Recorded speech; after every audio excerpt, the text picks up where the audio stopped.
everyone. This is ICO Talk. My name is Yelena, and today my guests are Samit Singh and Dondri Taylor, CEO and CTO of DNN. Hello, guys. Thanks for joining us today. Hey, great to be here. Yep, thank you for having us. Okay, so please first of all tell us about the project. What is it all about, and what's the main idea behind it? Sure. So DNN stands for Decentralized News Network, and essentially what we're building is a censorship-resistant and decentralized news platform, specifically on top of Ethereum. And the whole idea came about during the U.S. presidential election, actually, when we saw a lot of polarization with the mainstream media.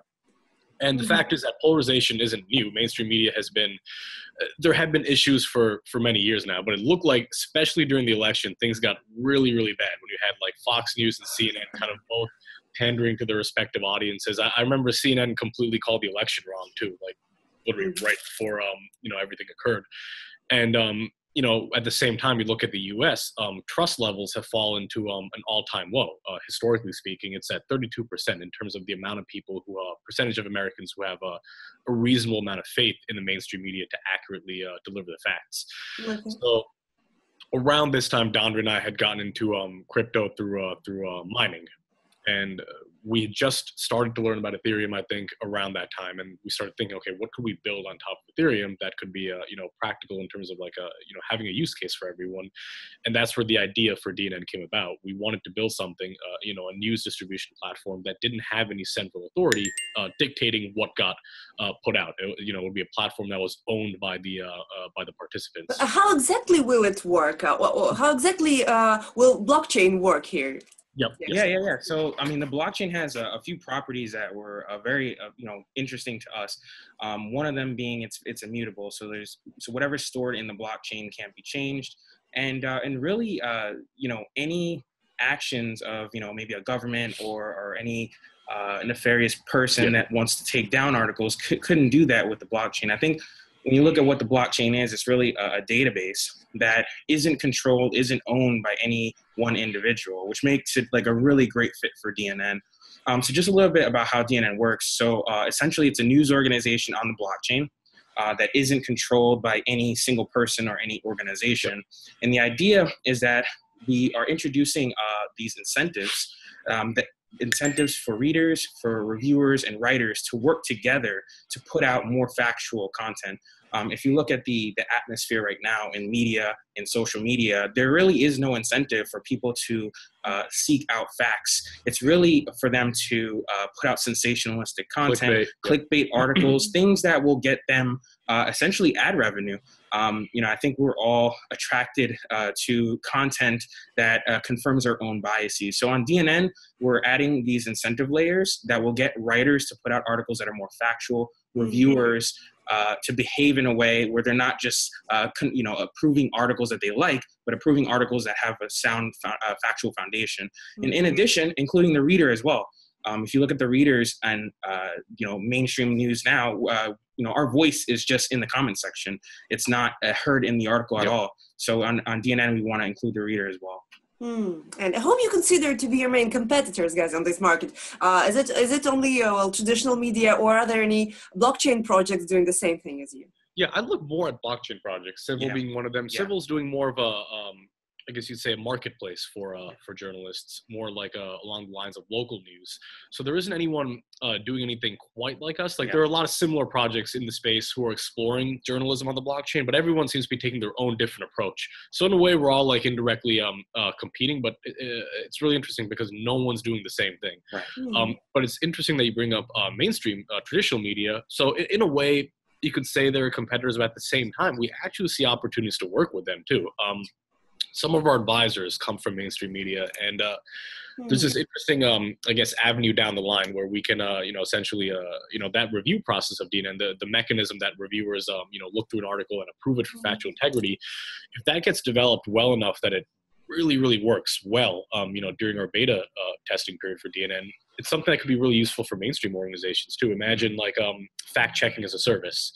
where, let's say, New York Times, for example, wants an article, approved, they would let it go, run through our system, leveraging DNN's consensus mechanisms for review, and essentially get like the DNN seal of approval that this article is indeed accurate. Everything said in here does adhere to its sources, et cetera, and then publish it, and leveraging DNN's token at the same time. So that could be a really, really interesting avenue down the line of maybe letting traditional media use the tools that that we're building for their own good as well. Okay, and tell us more about the team, please, and about the advisory board as well. Yeah, absolutely. So our team, one thing I want to make note about our advisory is they're not really passive per se. And most projects, you speak to advisors here and there. Our advisors are very hands-on, and we structured the project like that because they really complement our best expertise. So both Sema and I come from more like the traditional tech background. So we've made mobile apps for iOS, for web. So coming into this space, we really had a good idea of like how the technology worked, but we were missing that media portion, that journalism portion. So with regard to our advisory, we have a great deal of media. For example, Justin is one of our media advisors. He really, assists with giving us a great perspective of like how the media industry is. Like he gave us extremely good insights from like an ad perspective, how advertisement on Facebook works, how these echo chambers work. So he's really been instrumental in that. We also have another advisor who actually worked for National Geographic, and he was also head of digital publishing for Fox Century 21st Century Fox. So he's been helping us really shape the platform to where we can work with existing media organizations. Like as someone pointed out, the fact check is in a service, things like that, where we can coexist. A lot of people look at our platform and they think, okay, well, you guys are trying to, you guys have like a really uphill battle if you're gonna, go against mainstream media. And, we're really trying to look for ways where we can work together. In addition to that, we have a governance layer on the blockchain. So if you look at one of the things that people are working on with the blockchain and working on ways that people can work together. So, coming up with like consensus, whether it's through mining or whether it's through people, that's what we're trying to do. So we have advisors for that. We have one advisor who is a university researcher at the University of Cambridge. And what he's trying to help us look for is the psychological effect of people using the blockchain and these incentives and how they can affect human behavior. And that's really something that we're focusing on with DNN. The review process on DNN isn't final, right? It's not people review articles and then they go get published and they're forever there. We try to incorporate incentives for people to constantly check for facts. So we have a great mixture of people on our advisory board as well as our team. We have background development. Okay, I see. Let's proceed to the ICO. First of all, please tell us the soft cap and the hard cap. Yeah, sure. So in terms of the soft cap, we don't have a soft cap. Part of the reason is we see that the public wants this so bad. So the amount of money that we receive in funds in crypto, we will build out the project regardless. Yeah, we made it very clear to the community that we do intend to build it out regardless of how much we raise. So the one good thing is that we already have an alpha that's on the COVID testnet. So that's already been deployed with very basically functioning smart contracts. And we've seen close to a little over 2,000 transactions so far on the network. And we have a lot of readers, writers, and reviewers committed so far. So that's why, we sort of took the approach that, regardless of how much we raise, we're still going to get this thing to mainnet. I see. What about the hard cap? Yes. Yeah. So in terms of the hard cap, so right now we're set at about 30,000 F. However, that's not our budget. That's our that's more like the stretch goal. Yeah. Okay. So in between that, we basically go on intervals of 5 million USD. So hitting those milestones within the funding goal will allow us to build to different timeframes. Build everything even faster. Will you please precise what for do you need this particular sum? So what will be the key milestones of development of the project? Sure. Absolutely. Yeah. So one of the most immediate milestones is really building us cross-platform. So we definitely want to have a presence on mobile. If you look at like the blockchain industry as a whole, that's really been the focus of trying to get blockchains working on mobile devices. So we really want DNN to be on mobile. So that's really one of the first things we would do is build out compatible iOS and Android apps that work really nicely with the web app that we already have. And then beyond that, we'd immediately, the first thing I'd want to do at the moment we, post sale, we'd want to enter our beta development phase almost immediately. Now that we're pretty much out of the alpha phase, we've got our research on hand. We've sort of seen the results of how, what we need to improve on, how certain things work. So the first milestone really would be, I would say in terms of the beta phase, getting our token economics to function properly, making sure that model actually works. So we'll be doing a lot of stress testing in between to make sure it's like these token rewards actually, work and all the incentives are aligned for everyone using the platform. So that would definitely be a milestone. But as far as like the first big development milestone, we want to hit mainnet with the beta. Yeah. Okay.